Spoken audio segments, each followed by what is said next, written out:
Higher highs और higher लोज बनाकर Nifty धीरे धीरे हमारे वीकली रेजिस्टेंस की तरफ जा रहा है। और अगर निफ्टी हमारे वीकली रेजिस्टेंस को ब्रेक करके उसके ऊपर सस्टेन करता है तो निफ्टी के लिए काफी पॉजिटिव हो सकता है उसके बाद निफ्टी ऊपर की तरफ एक नई जर्नी स्टार्ट करे। कमेंट्स में बताइए कि आपके वीकली रेजिस्टेंस क्या है। तो इस वीडियो में हम देखेंगे कि निफ्टी की आज की मूवमेंट कैसी रही और उसके बाद देखेंगे कि निफ्टी के कल के लेवल्स क्या रह सकते हैं। सो वीडियो बिना स्किप करे अंत तक जरूर देखिएगा। और अगर आपको डायरेक्टली कल के लेवल्स पे जंप करना है तो आप इस टाइम स्टैम्प पे जाकर देख सकते हैं। Hello friends, happy teachers day and welcome to trade to spend. Nifty के डेली एनालिसिस के एक और वीडियो में आपका स्वागत है। होप आपने हमारा कल का वीडियो देखा होगा जिसमें हमने अपने आज के लेवल शेयर किए थे। अगर आपने वो वीडियो नहीं देखा है तो उसका लिंक मैंने डिस्क्रिप्शन में डाल दिया है और आपको ऊपर यहाँ पर आई बटन में मिल जाएगा। हमें जैसा एक्सपेक्टेड था निफ्टी ने ऑलमोस्ट वैसा ही मूवमेंट दिया। हमने कहा था कि निफ्टी अगर एक गैप अप ओपनिंग देता है तो हमें वहां पर वेट करना है, हमें जंप नहीं करना है। और गैप अप ओपनिंग देने के बाद अगर निफ्टी हमारा जो ऊपर का रेजिस्टेंस है 19,589 या फिर हमारा जो नो ट्रेडिंग जोन का ऊपर का लेवल है उसको ब्रेक करके उसके ऊपर सस्टेन करता है और उसके बाद रिलायंस भी पॉजिटिव होता है तो हो सकता है हमें ऊपर की तरफ एक बहुत अच्छी रैली आए और हमारे जो डेली के टारगेट हो सकता है निफ्टी वो भी टारगेट अचीव करे। निफ्टी ने गैप अप ओपनिंग तो दी, उसके ऊपर सस्टेन भी किया और वहां पर हमारा जो नो ट्रेडिंग जोन का ऊपर का लेवल था उसके पास जाकर निफ्टी ने एक रेंज बनाना शुरू कर दिया। मैंने रेगुलरली अपनी टेलीग्राम चैनल में अपडेट भी किया था कि निफ्टी एक रेंज बना रहा है और हमें वेट करना है, वहां पर हमें जंप नहीं करना है। हो सकता है अगर हम जंप करें तो हमें लॉस ही होगा। और निफ्टी ने जब यहाँ पर एक रेंज बनाई, निफ्टी ने उस रेंज का ब्रेकआउट तो नहीं दिया बट नीचे की तरफ ब्रेकडाउन दिया।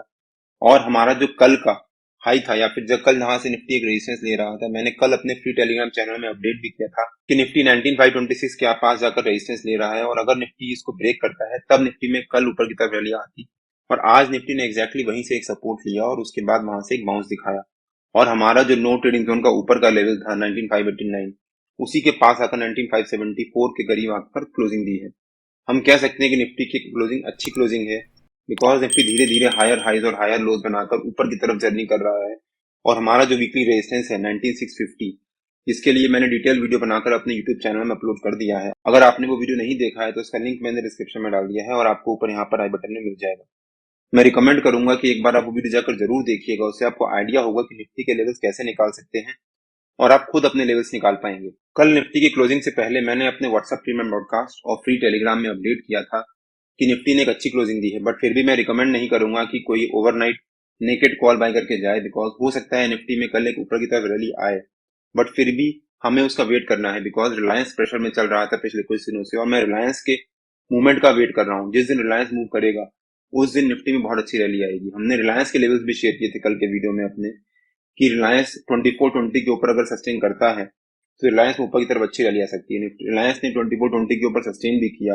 और उसके बाद ऊपर की तरफ एक बहुत अच्छी रैली भी दिखाई बट रिलायंस वहां पर सस्टेन नहीं कर पाया। फिर रिलायंस ने वहां से एक फॉल दिखाया और 2420 के पास जाकर ही रिलायंस फिर से ट्रेड करना शुरू कर दिया। 2420 रिलायंस का एक इंपॉर्टेंट लेवल बना हुआ है और ये कल के लिए भी वैलिड है। जब निफ्टी यहाँ पर अपने हायर लेवल के पास एक रेंज बना रहा था तब रिलायंस 2433 के आसपास एक रेजिस्टेंस ले रहा था जिस वजह से रिलायंस में ऊपर की तरफ मूवमेंट नहीं आई और रिलायंस में ऊपर की तरफ मूवमेंट नहीं आई जिस वजह से निफ्टी में भी ऊपर एक प्रेशर लिया और बैंक निफ्टी भी हमारा प्रेशर में चल रहा था। अगर हम बैंक निफ्टी के चार्ट पे देखें एक बार, बैंक निफ्टी ने भी एक गैप अप ओपनिंग दी, अच्छी ओपनिंग दी, उसके बाद बैंक निफ्टी ने वहां से एक फॉल दिखाना शुरू कर दिया और बैंक निफ्टी ने फॉल दिखाया तब हमारा जो नो ट्रेडिंग जोन का नीचे का लेवल था उसके नीचे भी सस्टेन किया बट फिर भी मैंने कोई भी पुट बाय नहीं किया बिकॉज ओवरऑल मैं पॉजिटिव में ही था। दो बैंक निफ्टी प्रेशर में चल रहा था बिकॉज बैंक निफ्टी के जो हैवी वेट्स हैं वो भी नेगेटिव चल रहे थे जिसमें बैंक निफ्टी में मिक्स्ड रिएक्शन था। बैंक निफ्टी ने फिर हमारे नो ट्रेडिंग जोन के पास आकर एक अच्छा बाउंस दिखाया और उसके बाद जो डे का हाई था उसके पास आकर बैंक निफ्टी फिर से रेजिस्टेंस लेने लग गया और वहां से फिर से एक फॉल दिखाया और वापस हमारा नो ट्रेडिंग जोन का जो लेवल था उस नीचे का लेवल उससे सपोर्ट लिया और एक बाउंस दिखाया और हम कह सकते हैं कि ऑलमोस्ट एक फ्लैट क्लोजिंग दी है। बैंक निफ्टी ओवरऑल प्रेशर में था जिस वजह से निफ्टी भी प्रेशर में था और रिलायंस ने भी उतना अच्छा परफॉर्म नहीं किया जितना मुझे एक्सपेक्टेड था जिस वजह से निफ्टी ने ऊपर की तरफ रैली नहीं दिखाई। बट अगर कल ये तीनों लोग परफॉर्म कर गए, निफ्टी अगर पॉजिटिव रहा और बैंक निफ्टी ने कल परफॉर्म किया और रिलायंस ने भी अगर कल सपोर्ट कर दिया तो हमें कल बहुत अच्छी शॉर्ट कवरिंग मिल सकती है। निफ्टी और बैंक निफ्टी के नो ट्रेडिंग जोन्स में डेली बेसिस पे अपने यूट्यूब चैनल में अपलोड करता हूँ। अगर आपने मेरा यूट्यूब चैनल सब्सक्राइब नहीं किया है तो प्लीज सब्सक्राइब कर लीजिएगा और बेल आइकन जरूर हिट कर लीजिएगा सो दैट जब भी मैं अपना अगला वीडियो पोस्ट करूँ आपको नोटिफिकेशन आ जाए। अगर हम निफ्टी के चार्ट पे वापस आ जाते हैं तो मेरे ख्याल से हो सकता है निफ्टी कल भी पॉजिटिव रहे और ऊपर की तरफ एक अच्छी रैली दिखाए बट हो सकता है निफ्टी कल वेट करे अगर बैंक निफ्टी के सपोर्ट देने का और रिलायंस के सपोर्ट देने का। अब देखते हैं कि निफ्टी के कल के लेवल्स क्या रह सकते हैं। मेरे ख्याल से 19622 निफ्टी का कल का रेजिस्टेंस रह सकता है और 19526 निफ्टी का कल का सपोर्ट रह सकता है। 19622 निफ्टी का हमारा आज का पहला टारगेट भी था, और 19526 जहां से निफ्टी ने आज एक अच्छा बाउंस दिखाया सपोर्ट लेने के बाद, और कल भी निफ्टी वहीं से एक रेजिस्टेंस ले रहा था और उसको ब्रेक नहीं कर पा रहा था और उसी के आसपास ट्रेड कर रहा था। आज भी निफ्टी ने करीब 2 बार वहां से एक बाउंस दिखाया, यहाँ पर बाउंस दिखाया ओपनिंग पहली कैंडल में ही, और बीच में निफ्टी ने आकर वहां से सपोर्ट लिया और बाउंस दिखाया। तो हो सकता है निफ्टी कल का रेजिस्टेंस हो 19622 और सपोर्ट 19526 के आसपास। हो सकता है निफ्टी कल भी इसी रेंज के बीच में ट्रेड करे, और मान लीजिए निफ्टी कल अगर एक फ्लैट ओपनिंग देता है यहाँ कहीं और एक रेंज बनाता है, रेंज बनाने के बाद अगर निफ्टी उस रेंज का ब्रेकआउट देता है, मान लीजिए निफ्टी ने यहाँ पर आधा पौन घंटा रेंज बनाई, रेंज बनाने के बाद निफ्टी ने उसका ब्रेकआउट दिया और हमारा जो ऊपर का रेजिस्टेंस है 9622 उसको भी ब्रेकर के ऊपर सस्टेन किया, तो हो सकता है निफ्टी में ऊपर की तरफ एक अच्छी रैली आए। निफ्टी का ऊपर का पहला टारगेट हो सकता है 19650 का। 19650 निफ्टी का एक बहुत इंपॉर्टेंट लेवल है, और अगर कल निफ्टी 19650 के ऊपर सस्टेन कर जाता है और उसके बाद वहां पर ट्रेड करना शुरू कर देता है, तो निफ्टी के लिए हो सकता है वो बहुत पॉजिटिव हो और उसके बाद निफ्टी ऊपर की तरफ एक बहुत अच्छी रैली दिखाए। निफ्टी का 19652 इंपॉर्टेंट लेवल क्यों है उसका हमने अपने वीकली के वीडियो में कवर भी किया हुआ है, तो एक बार आप हमारा वीकली का वीडियो जरूर देख लीजिएगा। और अगर कल निफ्टी 19652 को भी ब्रेक करता है और उसके ऊपर सस्टेन करता है, तो निफ्टी का सेकंड टारगेट हो सकता है 19682 के आसपास, और थर्ड टारगेट हो सकता है 19719 के आसपास। हो सकता है निफ्टी वहां पर 19719 के पास जाए और वहां से एक रेजिस्टेंस ले और उसी के पास जाकर कहीं क्लोजिंग दे।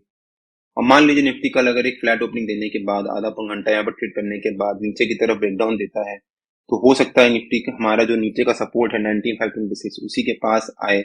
वहां पर थोड़ी देर ट्रेड करे, आधा पौन घंटा ट्रेड करने के बाद अगर निफ्टी यहाँ से सपोर्ट लेके वापस बाउंस दिखाता है, तो हो सकता है निफ्टी वापस हमारी रेंज में आए और इसी रेंज के ऊपर का जो हमारा रेजिस्टेंस है 19622 उसी के पास अगर कहीं क्लोजिंग दे दे। बट मान लीजिए निफ्टी कल यहाँ पर एक गैप डाउन ओपनिंग दे देता है, तो हमें जंप नहीं करना है कि पुट बाय कर लें बिकॉज निफ्टी ने गैप डाउन ओपनिंग दी है, हमें वहां पर वेट करना है। हो सकता है निफ्टी यहाँ पर थोड़ी देर आधा एक घंटा रेंज बनाए और उसके बाद रेंज बनाने के बाद यहाँ से वापस एक बाउंस ले या फिर एक हैमर कैंडल बनाकर ग्रीन कैंडल बनाकर एक ऊपर की तरफ वापस बाउंस ले और वापस हमारे रेंज में आए। रेंज में आने के बाद आधा पौन घंटा इस रेंज के अंदर ट्रेड करे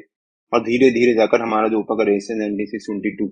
उसको भी ब्रेक कर दे, और हो सकता है उसके बाद निफ्टी ऊपर की तरफ एक बहुत अच्छी रैली दिखाए। बट अगर निफ्टी यहाँ पर रेंज बनाता है और रेंज बनाने के बाद उस रेंज का ब्रेकडाउन दे देता है और नीचे की तरफ सस्टेन करता है, तो निफ्टी के नीचे के लेवल्स भी ओपन हो जाएंगे। निफ्टी का नीचे का पहला टारगेट हो सकता है 19498 के आसपास, सेकंड टारगेट हो सकता है 19470 के आसपास, और थर्ड टारगेट हो सकता है 19440 के आसपास। तो 19440 भी निफ्टी का एक इंपॉर्टेंट लेवल है। हमें तीनों साइड के लिए प्रिपेयर रहना पड़ता है, चाहे वो निफ्टी फ्लैट ओपनिंग दे, गैप डाउन ओपनिंग दे या फिर गैप अप ओपनिंग दे, क्योंकि मार्केट किसी भी डायरेक्शन में ओपनिंग दे सकता है। मान लीजिए निफ्टी कल अगर एक गैप अप ओपनिंग देता है और यहाँ पर आधा पौन घंटा सस्टेन करने के बाद अगर निफ्टी ऊपर की तरफ ब्रेकआउट देता है और निफ्टी को बैंक निफ्टी और रिलायंस से भी सपोर्ट मिल जाता है, तो निफ्टी में ऊपर की तरफ एक बहुत अच्छी रैली आ सकती है। हम देख सकते हैं कि निफ्टी में उसके बाद ऊपर की तरफ एक अच्छी शॉर्ट कवरिंग भी आए, बट हमें डायरेक्टली जंप नहीं करना है, हमें वेट करना है वहां पर। हो सकता है निफ्टी की जो कल गैप अप ओपनिंग देने के बाद जो पहली 15 मिनट की कैंडल बनाए निफ्टी, उस कैंडल का जो हाई होगा और जो लो होगा वो काफी इंपॉर्टेंट होगा। मान लीजिए निफ्टी उसका हाई जो है उसको ब्रेक करके ऊपर सस्टेन करता है 9:30 बजे की कैंडल या फिर उसके बाद, और उसके बाद ऊपर ट्रेड करना शुरू करता है, तो निफ्टी में ऊपर की तरफ रैली आ सकती है। और जो उस कैंडल का लो होगा उसके नीचे की तरफ अगर सस्टेन करता है, तो हो सकता है निफ्टी थोड़ा सा प्रेशर में भी आए, थोड़ी सी प्रॉफिट बुकिंग आए और उसके बाद निफ्टी नीचे की तरफ फॉल दिखाए और हमारा जो सपोर्ट है 19526 उसी के पास अगर ट्रेड करना शुरू कर दे। निफ्टी और बैंक निफ्टी के जो भी लेवल्स होते हैं वो डेली बेसिस पे मैं अपने टेलीग्राम चैनल में पोस्ट करता हूँ। अगर आपने मेरा टेलीग्राम चैनल ज्वाइन नहीं किया है तो उसका लिंक मैंने डिस्क्रिप्शन में डाल दिया है, और आप मेरे को टेलीग्राम में ट्रेड टू स्पेंड नाम से मार्केट ज्वाइन कर सकते हैं। अगर आपको वीडियो अच्छा लगा हो तो please like share and subscribe और बेल आइकन जरूर हिट कर लीजिएगा, सो दैट जब भी मैं अपना अगला वीडियो पोस्ट करूं आपको नोटिफिकेशन आ जाए। Till than happy trading and जय हिंद।